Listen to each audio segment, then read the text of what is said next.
Okay, well, it took me about 9 hours today. I've been messing with M.2 drives. I have a whole bunch of them. But anyways, I actually removed I don't know how it works, but it bypasses PCI lanes. But anyways, I removed this. I didn't need it. And just to show you guys, I currently have this 1 TB. I got this 1 TB here. I got this 2 TB here. These are all SATA drives, so obviously that just runs off of the SATA controller. But PCIe lane wise, I have the main drive, which is a 4x4. I have this other 1 TB, which is a 4x4. Both of them are like, I think 800,000 IOPS, 7,000 megabyte read, and something. Let me see. C drive did this today, and it should actually do better now because I greatly increased the cooling capacity of them. And then the other 4x4 ran this 6600 megabyte read, pretty quick. But anyways, nothing special. Now there's Gen 5 M.2s, and they're even faster.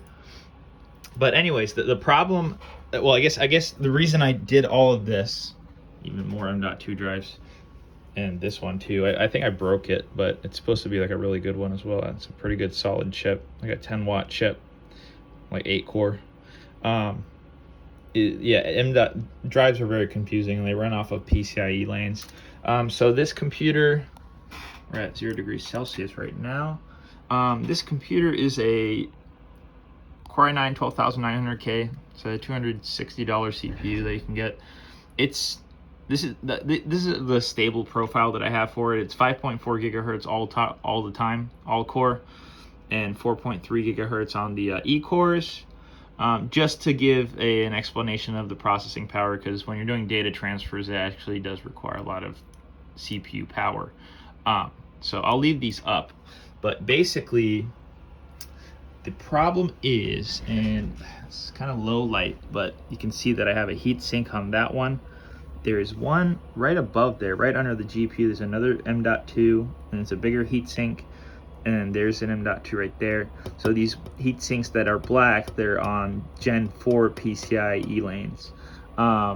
And then there's PCIe lane Gen 5 right there, which is also 4 lanes. So basically, even though the CPU only has 20 lanes, the SATA controllers run the bottom 3 drives, and obviously you have a SATA controller. But the only 20 of the 20 lanes of the CPU is 16 lanes going in Gen 4 going to the GPU, and the last 4 lanes are going to that M.2, which is the C drive. But basically the problem is that M.2 drives, they start thermal throttling right around 45 degrees Celsius, which is, it's a really low number. I'm not sure why they're so hesitant on speed, but basically, like, even if you have a 7,000 megabyte read, you don't get that more than 1 to 2 seconds. So basically, I spent the last 4 hours with a razor blade, and I think that's why I killed this one. This is actually a good 4x4 lane M.2, but I think the razor hit the memory chip or something. Anyways, I got rid of the stickers on them on both sides. I had a couple thermal pads from this memory water cooling kit, this VRM, which I actually have the same exact one in here for my DDR5. It's like $60. But anyways, I didn't have any thermal paste in stock, and I didn't have any thermal pads in stock, so I just decided to use that memory kit's thermal pads. So I made them extra thick, and I created extreme high amounts of pressure. So basically, all the heat sinks are actually bending, and the chips are also bending, but the more pressure you apply to something you're trying to cool is actually better heat conductivity, which is weird. Thermodynamics is weird. But anyway, so right now we have the fans off. Subzero. Actually, I tested earlier. Right now, the water temp it's actually below 0 degrees Celsius. It's just that CPU temp, core temp can only go down to 0. But if we just open up MSI Afterburner right now, the water temp is -3 degrees Celsius. And basically, if I wanted to improve the test I'm about to show you even more, I could turn the internal fans on so that the radiators are blowing that negative ambient temperature in there to cool those tiny little heat sinks. And basically, what I know is that, especially Gen 4 M.2s, you know, high performance M.2s, they pull nearly 5 to 10 watts, which immediately overheats any type of heat sink. And because they're just mounted right on the motherboard, they don't have any airflow. So they immediately go past that 45 degrees Celsius mark. So I basically, all I did was I put much more pressure on them with extra thermal pads. But I wanted to show you guys a transfer between the main drive, which is the 800,000 IOP 1 terabyte SSD. It's a 980 Pro.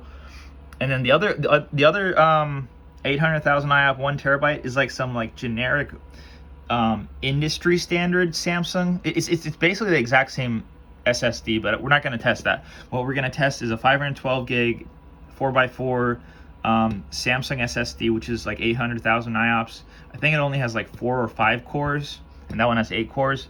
But anyways, we're going to do an 80 gigabyte transfer from that one to that one to show you like the whole, like basically the possibly fastest data transfer you can possibly do, minus like CPU talking to memory. But here's the test. So we have our drives. This is the drive we're going to test, and I name them 4x4 and 3x4 if it's like, you know, like inland steam 3x4. Anyway, so here we go. This is our test subject, is a pirate copy of Cyberpunk. Now I'll show you what it is. It is, let me see. So it's not even an ISO. It's not a single file. It's well, let me see how many items it is. So yeah, it's not an easy test. It's actually a really good test to do. It's basically 5,000 files. So that really kicks in with, you have to have really good IOPS and input operation per second for it to. If a good solid state drive has very high IOPS, basically, especially when it comes to small files. But let me show you the test. So what we're transferring is 77 gigabytes, and let's go ahead and do that. So let's see, we're on the C drive here. I'm gonna do right click, I'm gonna do copy, and go back here, completely blank drive. And I've tested this 3 times today before making this video, but here we go. So there we go. And basically it should already be heat soaked by now. I don't know why the speed goes up towards the end, and then when it comes down to the last couple thousand files it slows down. But this is, in my personal experience of 17 years of building and working on computers, this is the fastest file transfer I've ever seen. See, now there's about 5,000 files left. This is where IOPS kick in, but even so, it's doing pretty good. And there you go. So I don't know how many seconds that was, but that was 80 gigabytes from a 4x4 SSD to a 4x4 SSD. Actually, here, let's do. Might as well just do the test again. Here, I'll delete this, and I'll delete this, and then we can check to see what the CPU is doing. Basically, the first 8 of these cores is the P cores, the performance cores, at 5.4 gigahertz. Let me just show you. Sensor summary only. Yeah, I think it's summary only. So yeah, so the E cores are at 4.3 gigahertz, and the P cores are at 5.4 gigahertz, all core at all times. And I do have very tight timings on my memory. Memory's extremely overclocked. But anyways, let's see. So I'm just gonna do paste, and then I'm gonna show up the CPU. So we're pulling about 99 watts. Temps are cold, obviously. We're not really pulling that much power, but we are nearly done. 15 seconds. So I guess it does it in like 25 seconds, like 80 gigs. I know CERN, you know, the particle collider, their output is like 800 gigabytes a second with like a ton of computers and LAN cables, but I mean, this is literally a $1,200 setup, but thought other nerds on earth might enjoy this. And just to show some temperatures, so internal temp just going with Celsius right now, it's 19.4 degrees Celsius. Computer, there's no airflow, so it's 17. So basically, the video is already long, so I can't really do it. But let me see if I can hit it. That's about there. 17. So yeah, about the SSDs are about 17 degrees Celsius. They overheat the heat sinks immediately, and then so outdoor air temperature is -6 degrees Celsius. Outdoor radiator temp is -4 degrees Celsius. And let's see. So we check the temp of the water. 4 degrees Celsius, and we didn't really put that much heat in. So this still says 0, so MSI Afterburner. Yeah, so water temp is still -3 degrees Celsius. But anyways, point being is that the SSDs are not water cooled, and their thermal threshold is super duper low, much lower than a processor or graphics card. So if you actually water cooled your SSDs and you had enough PCI lanes with no bottlenecks like this, you could transfer, like what I just did, 80 gigs in less than 25 seconds.